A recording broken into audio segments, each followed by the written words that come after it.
ஒரு ஓட்டுல ஒரு chief minister தன்னுடைய பதவியை இழந்திருக்காரு, ஒரே ஒரு ஓட்டு.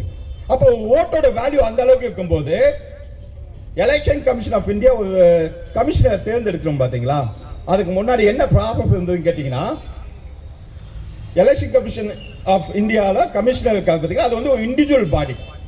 இண்டிவிஜுவல் பாடினா அது வந்து ஒரு சுயாட்சி அமைப்பு.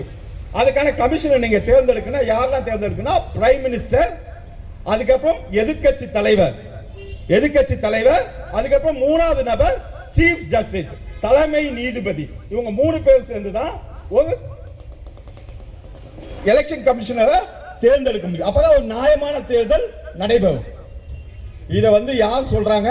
5 பெஞ்ச் அடங்கிய நீதிமன்றம் சொல்லுது. 5 பெஞ்ச் அடங்கிய நீதிமன்றம் கொடுக்குது.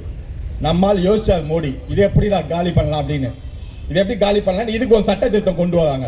அந்த சட்ட திருத்தத்துல எலெக்ஷன் கமிஷனரை வந்து எப்படி தேர்ந்தெடுக்கலாம் அப்படின்னு அவங்க முடிவு பண்றாங்க. பிரைம் மினிஸ்டர், அவரால் நியமிக்கப்படக்கூடிய ஒரு மினிஸ்டர், எதிர்கட்சி தலைவர். இந்த 3ல 2 ஓட்டு இருந்தா நீங்க எலெக்ஷன் கமிஷனரை தேர்ந்தெடுக்கலாம். அப்ப அவரோட பிரைம் மினிஸ்டர் மோடி அவர்களால் நியமிக்கப்படக்கூடிய யாரு? அமித்ஷா.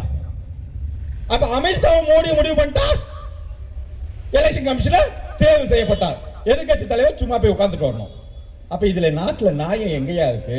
அப்ப நியாயமான தேர்தல் எங்கயா நடக்கும்? அப்ப நியாயமான தேர்தலை எங்க போய் பாக்குறது? ஒரு தேர்தலை நியாயமா இல்லைன்னா என்ன அர்த்தம்?